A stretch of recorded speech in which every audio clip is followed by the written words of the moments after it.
الحمد لله نحمده ونستعينه ونستغفره ونؤمن به ونتوكل عليه ونعوذ بالله من شرور أنفسنا ومن سيئات أعمالنا من يهده الله فلا مضل له ومن يضلل فلا هادي له ونشهد أن لا إله إلا الله وحده لا شريك له ونشهد أن محمدا عبده ورسوله أما بعد فأعوذ بالله من الشيطان الرجيم بسم الله الرحمن الرحيم إن أول بيت وضع للناس للذي ببكة مباركا وهدى للعالمين فيه آيات بينات مقام إبراهيم ومن دخله كان آمنا ولله على الناس حج البيت من استطاع إليه سبيلا ومن كفر فإن الله غني عن العالمين صدق الله العظيم. Dear brothers and sisters, the topic that I selected today is Hajj, the fifth pillar of Islam. We have just passed through Eid al-Adha, Hajj and Eid al-Adha. This is still the month of Dhul-Hijjah, and this gives us a chance to listen the same topic from different angles. Everybody has their way of explaining. That's why Allah subhanahu wa ta'ala ordered to establish the salat and pay the zakat almost 500 times. Even saying one time was first. But Allah subhanahu wa ta'ala gives different angles, different views for us to understand so that we can pay heed. And we will just go through the basics. Then what I would like to do today is to read you the approximate translation of the Khutbah of Rasulullah sallallahu alaihi wasallam, which he delivered on Hajj day. And we inshallah listen very carefully, because those words which Rasulullah sallallahu alaihi wasallam said, even for one sentence, even if you write volumes of books, you cannot complete it. This is very important for us to listen to that. Just to understand basic, these 5 pillars, this is the 5th pillar. 5 pillars of Islam are pillars, not the building. Sometimes we confuse this, that maybe just upholding to the pillar, we are upholding the building of Islam. It's not. Pillars are to support the building. All pillars, our foundation is to support them. And sometimes the people think that if we just offer the salat once in a while as a ritual, just pay the zakat, although very less people do that, have the fasting, refrain from eating and drinking, and just as go for a Hajj as a picnic, we complete it, right? Islamic values. It's not like this. These are all the training programs to train us. Salat is training us that we are all equal in the sight of Allah. We make a saf, whether somebody rich or poor, he or not, president, they all go on the same line to show that we, in the sight of Allah, we are all equal. But at least during this time, everybody has their national dresses. Somebody is having shalwar kurta, somebody is having, suit, somebody is having this. But in Hajj, Allah subhanahu wa ta'ala has taught us a lot of things which I'm going to explain in a little bit. But there is 5 times daily prayers. Once in a week, Allah subhanahu wa ta'ala wants the community to get together in Jami Masjid, just like we are doing today, and make it mandatory. Farq. Salat al-Jummah is not something which you can have the option to make on your own. No. You have to come together for Jummah. And once in a year, Allah subhanahu wa ta'ala wants all the children of Adam, all the believers, from all over the world, come into one place. So this is small gathering, then Jami Masjid is a bigger gathering, then Hajj is the international gathering. This is the way I just wanted to say so that we can understand this.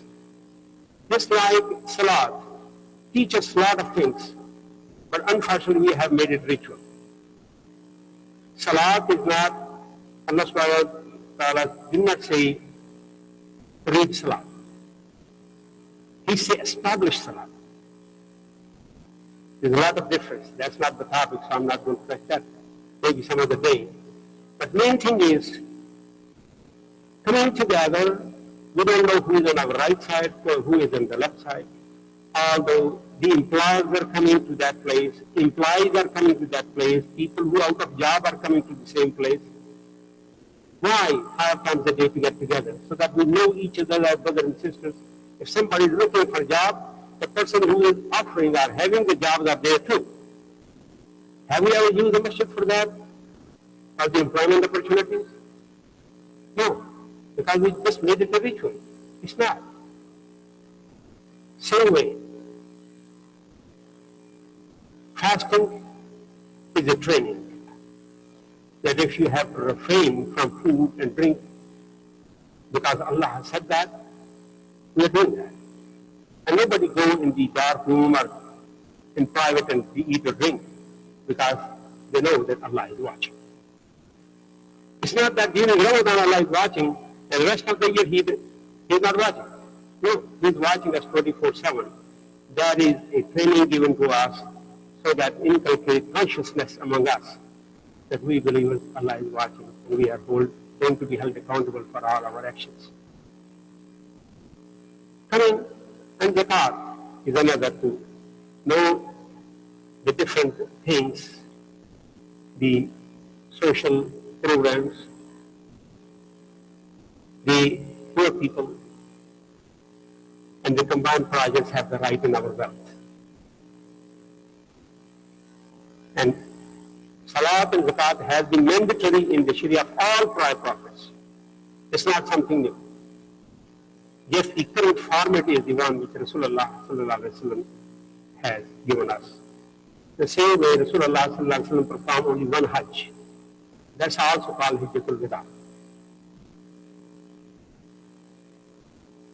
And he put up the example how to perform Hajj. Because Hajj has been there all before Rasulullah sallallahu alaihi wasallam. But there were different formats. The final format is the one which Rasulullah sallallahu alaihi wasallam taught us. Now coming back to these two ayat which I just recited, Allah subhanahu wa ta'ala saying, Bismillahir Rahmanir Rahim, Inna awwala baytin wudi'a lin-nasi lalladhi bi Bakkah.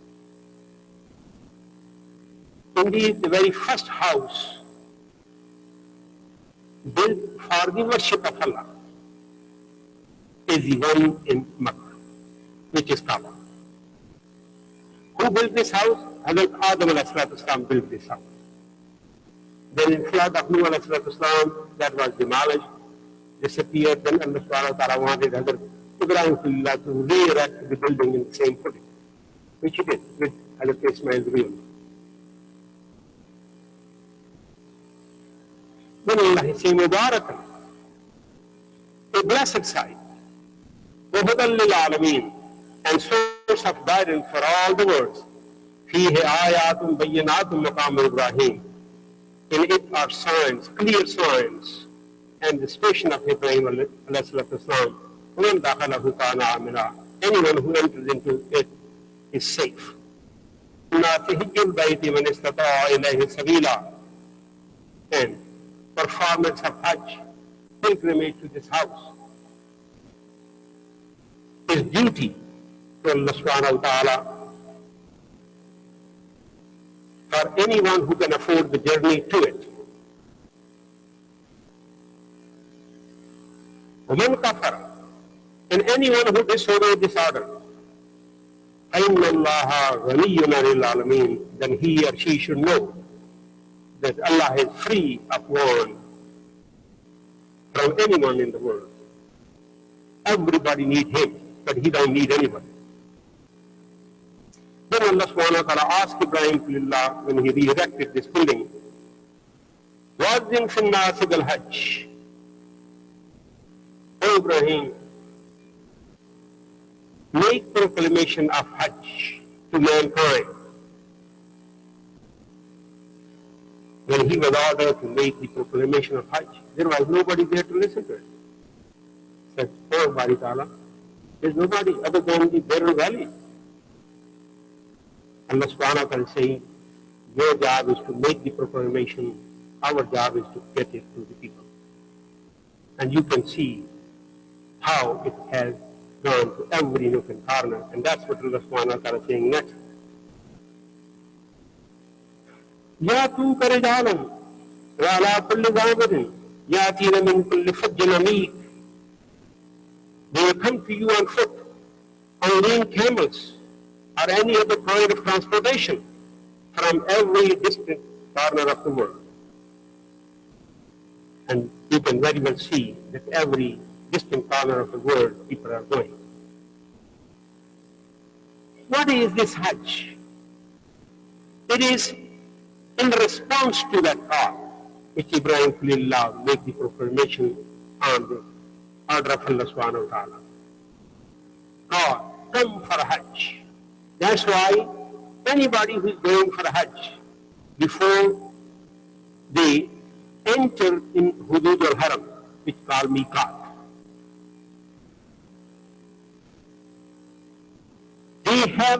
everyone have to say the same slogan, and that is Labbaik, Allahumma Labbaik, Labbaik, la sharika laka Labbaik, innal hamda wa ni'mata laka wal mulk, la sharika laka. What is Labbaik? Allah, I am present. I listen to your call to come for Hajj. I'm here. Present. I'm here. And also glorifying Allah and testifying to the oneness of Allah subhanahu wa ta'ala. There are four basic things into this. One is the concept of Tawheed is clarified. So everybody has to have Tawheed, la sharika lak. There's no partner to you. The oneness of Allah. Number two, the start is equality with all mankind, whether you are rich or poor, you're black or white, you're yellow, whatever color you got, whatever background you got, whatever language you got. When you get to Miqat, you take off your national dress. You take out even under your underwears, everything, and cover the lower part with one sheet, unseen sheet, and the other one to cover the upper body by unseen sheets. Everybody got the same dress, all the way from president to peon, labor, employer, everybody on the same footing, practically showing that in the sight of Allah you are all equal, black and white. Whatever language you are, everybody gets the same dress, and everybody got the same slogan. And then everybody start to go and offer you salat behind one imam. Then the other things are taught here. The ladies get onto not any shining colors, but normal color, any dress they would like to choose. But they cannot cover their face. And men cannot cover their head. If they cover their head, there is a penalty to that. If women cover their face, there is a penalty to that. Why? Because as soon as you cross that boundary, there is a teaching that everybody likes to behave like brother and sister. That's why all women got to go along with men, in Tawaf together, in Sayyid together, from there to Mina together, from Mina to Muzdalifah to Arafat together, coming back to Muzdalifah, staying under the sky the night together, coming back together as brothers and sisters. More than 3 million people coming in one place with harmony and peace, with no fight, no quarrel, no four-letter words, and no cursing. Who can show practical example like that anywhere in the world? You bring 3 million people to Houston today. You will not be able to even get to Houston downtown in one day. With the jam traffic, even with the people which we have today. How much food shortage will be there? No store will have anything. But over there, more than 3 million people going together in harmony and peace. Everybody has ample food, ample water to drink. This is a miracle in itself, practically showing that all are equal in the sight of Allah.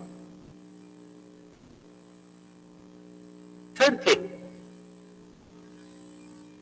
oneness of Ummah, that everybody, no matter where they are from, they're all brothers and sisters and one Ummah. And the last one is purification from the sins.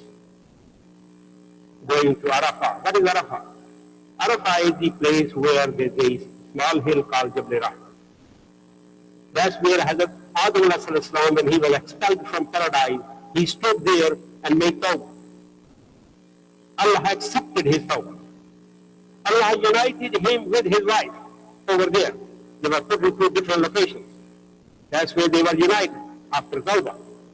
And that's where Allah subhanahu wa ta'ala wants all the children of Adam going to the same place on the same day, raising their hands in repentance. And that is Hajj. If somebody, Hajj is actually getting to the valley of Arafah before sunset on 9th of Dhul Hijjah, even if for a few minutes or a few seconds, if somebody didn't go there, there is no Hajj. That is the actual way to go there and make repentance. Now, I'm getting very close to the time. I wanted to read the Khutbah of Rasulullah, but let me for 2-3 minutes just say there are 3 kinds of Hajj. Number 1 is a fraud. Hajj is with the intention of Hajj, just Hajj alone, no Umrah. That's called a fraud. Quran, Hajj and Umrah are Umrah and Hajj together. After Umrah, they cannot take out haram. They keep in the haram until they complete Hajj. Normally, Quran had to take their zabiha, or that animal, goat, or whatever other animal, camel, along with them. Third one is tamattu. Tamattu is the one which is Umrah, after Umrah, take off haram, and then on one day before Hajj, put on haram back to make Hajj. 2 things, separate. Rasulullah performed Quran Hajj. But he preferred tamattu. He said, Afdal is tamattu. All the way up to the Day of Judgment, people come from different place of the world. They cannot nowadays, we cannot take our, goat or lamb in the flight with us over there. You can get the goat or lamb over there, or camel, or cow. And that's the blessing that Rasulullah preferred tamattu for everybody. That is the best. There are 3 basic things in Rukn. And 4th one is just to follow the sequence. One is putting on ihram.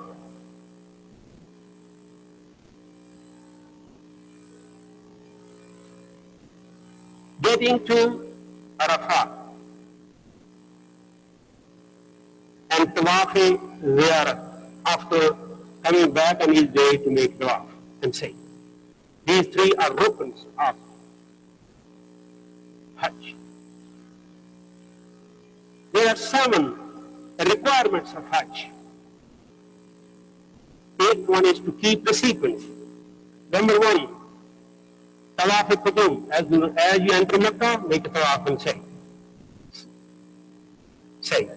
And then Wukuf-e-Muzdalifah, spending overnight under the sky coming back from Arafat, joining the prayers, Zohar and Asr together, Maghrib and Isha together, Rami, stoning the shaitan, Zabiha, offering the sacrifice, Halak or Qasr, cutting your hair or shaving your head, and then taking off around. In these sequence, these are the requirements.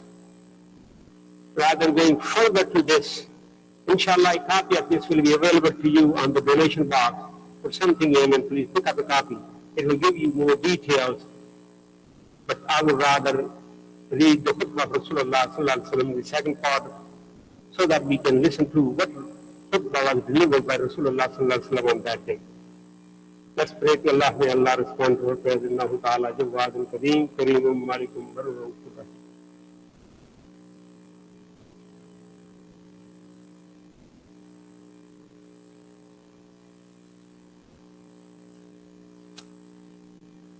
الحمد لله نحمده ونستعينه ونستغفره ونؤمن به ونتوكل عليه ونعوذ بالله من شرور انفسنا ومن سيئات اعمالنا من يهده الله فلا مضل له ومن يضلل فلا هادي له ونشهد ان لا اله الا الله وحده لا شريك له ونشهد ان محمدا عبده ورسوله اما بعد فاعوذ بالله من الشيطان الرجيم بسم الله الرحمن الرحيم ان الله وملائكته يصلون على النبي يا أيها الذين آمنوا صلوا عليه وسلموا تسليما اللهم صل على محمد وعلى آل محمد كما صليت على إبراهيم وعلى إبراهيم إنك حميد مجيد اللهم بارك على محمد وعلى آل محمد كما باركت على إبراهيم وعلى إبراهيم إنك حميد مجيد. I'm going to read you this because it will save time. Otherwise, it may take more time for me if I put it in the other words. Rasulullah sallallahu alaihi wasallam, on the day of Dhul Hajj, he delivered this khutbah. O people, see the beauty he addressed. He did not address all believers, O companions, O Arab, O Nar. He said, O people, because he is assigned as a Rasulullah towards the whole mankind.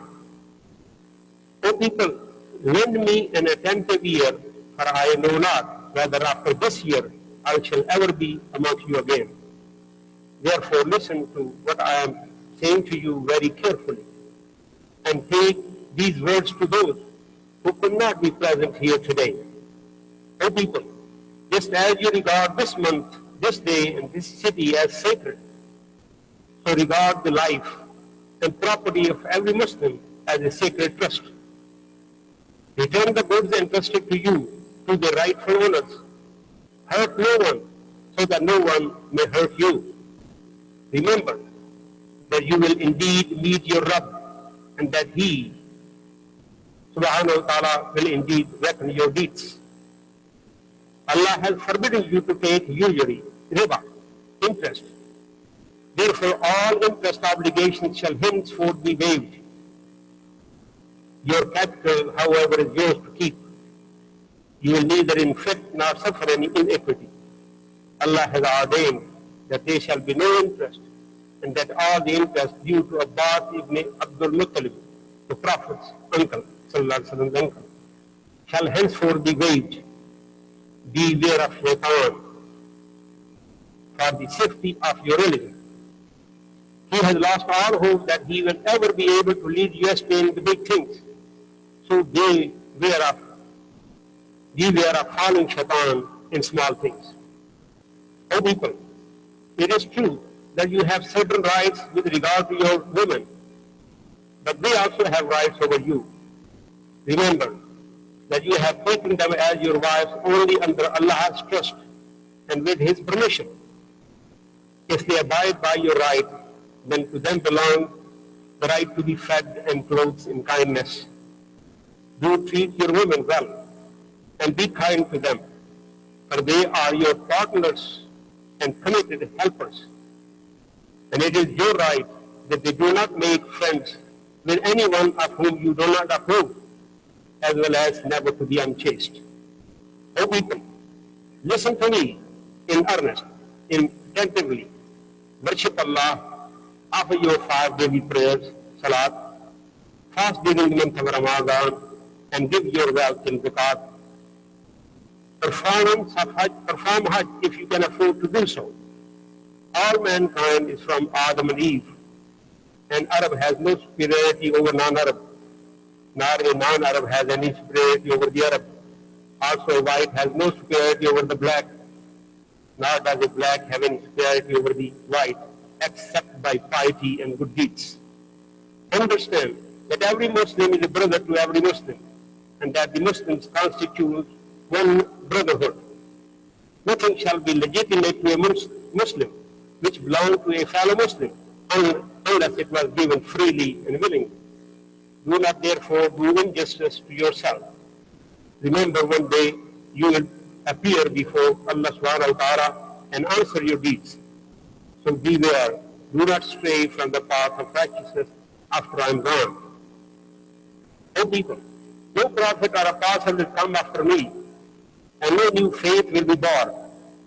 Reason well, therefore, O people, and understand word which I convey to you. I leave behind me two things, the Quran and my example, Sunnah. And if you follow these two, you will never go astray. All those who listen to me shall pass on my words to others, and those to others again. And maybe the last ones understand my words better than those who listen to me directly. Be my witness, O Allah subhanahu wa ta'ala, that I have conveyed your message to your people. He repeated 3 times, pointing towards heaven, O Allah, beware that I have conveyed your message to the people. We are also saying that he even asked the audience, 124,000, attending that if Allah subhanahu wa ta'ala on the day of judgment asks you about me, did I deliver his message to you? What you're going to say? Everybody with one voice said, oh Allah subhanahu wa ta'ala, you did convey, oh Rasulullah sallallahu alaihi wasallam, you did convey Allah's message to us. Then he pointed towards heaven, oh Allah subhanahu wa ta'ala, bear witness that I have conveyed your message to them. Then he said also, even one ayah get to you, you are under obligation to convey to the others. When we have a copy of the Quran with us, can we deny that we did not receive the message? We cannot. Are we conveying to the others? If not, then we have to really think hard about this, that how we are going to respond on the day of judgment. I would recommend each one of us listen carefully the word of Rasulullah sallallahu alaihi wasallam. A copy will be inshallah available. You can take the copy with you. Number 2, read Allah's message yourself. Try to read the biography of Rasulullah sallallahu alaihi wasallam. We'll learn a lot from that example, because these are the 2 things Rasulullah left for us. And number 2, participate into the distribution. Not only read it yourself, but distribute among the others. And those brothers who would like to distribute, there will be some found over there. Even we left some anonymous over here, mission of conveying the message of Allah. These are also available outside. Please participate into these activities which the society has. And also, I would recommend that at least we can all afford to sponsor 1 copy of the Quran in 1 month. And all the time this copy is there and anybody is reading it, we are getting the reward for that. For each word, each letter, there's 10 good deeds. And somebody reading all the time, how much sawab and ajr we are going to get. And what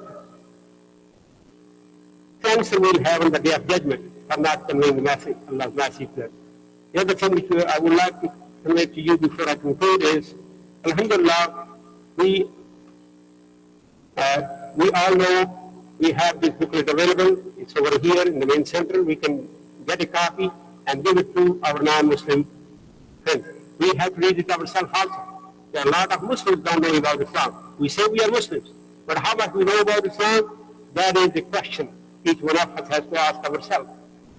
The second thing is, alhamdulillah, this year we are developing, are finalizing Al-Wasiya, the Islamic will software. What that software do is that once you plug in your information, it will automatically execute will for you. So you can execute your own will. It will even calculate the shares of your heirs. And then all you have to do is later on get it neutralized. Main thing is, we keep on, as a society, providing the tools.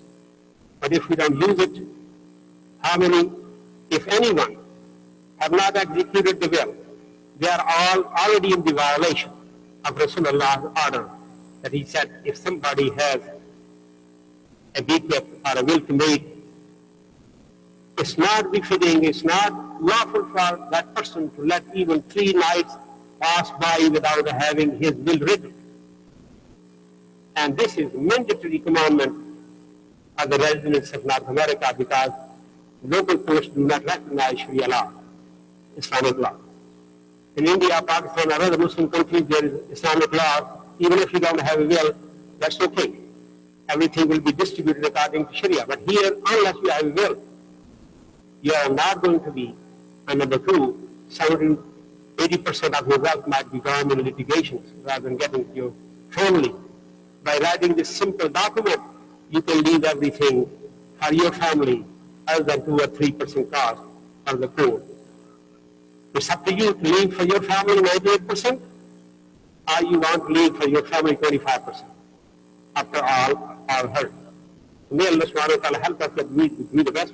Let's pray to Allah. May Allah respond to our prayer. Allahumma a'izil Islam wal Muslimin. Allahumma man ahyatahu minna fahmihi ala al-Islam. ومن توفاته منا فتوفه على الإيمان اللهم إنا نسألك إيمانا مستقيما وفضلا دائما ونذرا رحمة وعقلا نافعا وقلبا منورا وإيمانا توفيقا وأقم الصلاة إن الصلاة تنهى عن الفحشاء والمنكر والبغي يعظكم لعلكم تذكرون اذكروا الله يذكركم وادعوه يستجب لكم ولذكر الله تعالى أعلى وعز وجل وهم وأعظم وأكبر والله يعلم ما تصنعون.